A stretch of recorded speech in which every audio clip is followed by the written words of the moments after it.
তুমি কি একবারও ভেবে দেখেছো আজ আমরা অন্যের দোষ খুঁজতে কতটা তৎপর, অথচ নিজের দোষ দেখার মতো আমাদের কাছে সময় নেই। কিন্তু আসলে ইসলাম আমাদের কি শিক্ষা দেয়?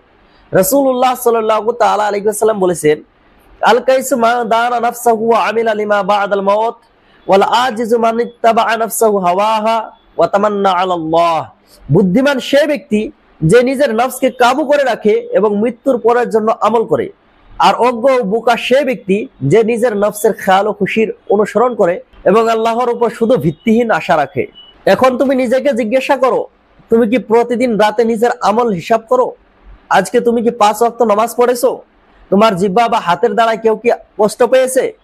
একটু ভেবে দেখো, তুমি মরে যাওয়ার পর কিয়ামতের দিন যখন তোমার আমলনামা তোমাকে দেখানো হবে, তখন তুমি কি লজ্জিত হবে না? আজকের গোপন গুণাগুলো যদি সেদিন প্রকাশ্য হয়ে যায়, তাহলে কি মাথা নিচু করে থাকবে না?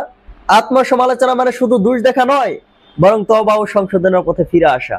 যেমন সাহাবীরা প্রতি রাতেই নিজেকে জিজ্ঞাসা করতেন, আজকের দিন আমরা আল্লাহর জন্য কি করলাম।